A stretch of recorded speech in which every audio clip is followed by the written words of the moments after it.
এই বাড়ি আমার দখলে, তুই এই বাড়ির ত্রিসীমানায় আসবি নি। তোর দখলে মানে? তোর আগে এই বাড়ির দেয়ালে আমি নাম লিখেছি। এই বাড়ি আমার, তুই এই বাড়ির ধারে কাছেও ভিড়বি নি। এই শফিক, মুখ সামলে কথা বলবি। আমার নামও ভীষ্মস্তান। তুই নাম লিখিস তো কে হইছে? এক্ষুনি ওই নাম মুছে দি, আমাদের নাম লিখে দেবো। এই শালা বাটখারা, তুই বড় মস্তান হয়ে গেছিস না? তুই দেয়ালে হাতে দেখ, তোর হাতে মেরে হাত ভেঙে দেবো। তুই আমার একটা চুলও শিখতে পারবি নি। এই রঙের বালতিটা দে তো, নামটা লিখে আসি। তুই কত বড় বাপের বিটা হয়েছি, এই ডাকটা পার হয়ে দেখা। এটা এটা একবার হনু মার শালাকে। এই লাগবে লাগবে। ও মা গো, ও মা। এই আমাদের পার্টির লোককে মারছে, তুই দাঁড়িয়ে দাঁড়িয়ে দেখছি। মার শালাদেরকে।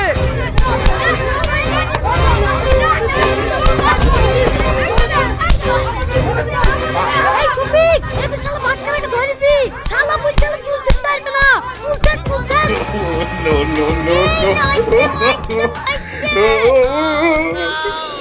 এই থামো তোমরা, আমার বাড়ির সামনে এসি তোমরা এইভাবে ঝামেলা করছো কেন? চাচা আপনি বলেন, আপনাদের বাড়ির ভোট সব আমাদেরকে দেবেন না? না, তোদেরকে দেবে না। চাচার বাড়িতে কোনো বিপদ হলে আমরা আগে ছুটে আসি।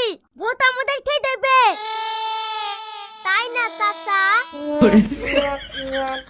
আচ্ছা, ভোট আসতে এখনো 2 মাস দেরি। তোর টিকিট পেয়ে গেছি? না না, এখনো টিকিট পাইনি। নাম সিলেক্ট হয়ে গেছে। গত পঞ্চায়েতে যে দাঁড়িয়েছিল আমাদের টনি মেম্বার, এবারও ওই দাঁড়াবে। এই, আমি টনি মেম্বারকে ভোট দেব? সারাদিন মদ খেয়ে পড়ে থাকে। সেদিন একটা গরিব মানুষের ঘর এসেছিল, সেই ঘরটা ও তুলে লিগি নিজের দোতলা করেছে। আমার ভোট আমি তাকেই দেব যে দেশের উন্নতি করবে, কোনো মাতাল খেনা। বলো চাচা বলো, তাও শালাদের ঘৃণা হবে নাকি? সব বছর গরিব দেখে চুষি খাবে। চাচা, ওই টনি মাতালের বিরুদ্ধে আমাদের পাড়া থেকে রবি ভাইকে দাঁড় করেছি। সমাজসেবী লোক, আপনাদের বাড়ির ভোটগুলো সব রবি ভাইকে দিতে হবে। কি বলছেন বলেন? কত সমাজসেবী লোক তা তো বুঝতেই পারছি। সেদিন লিচুর বকি সেবা করতে গিয়ে 50,000 টাকা জরিমানা দিয়ে আসলো।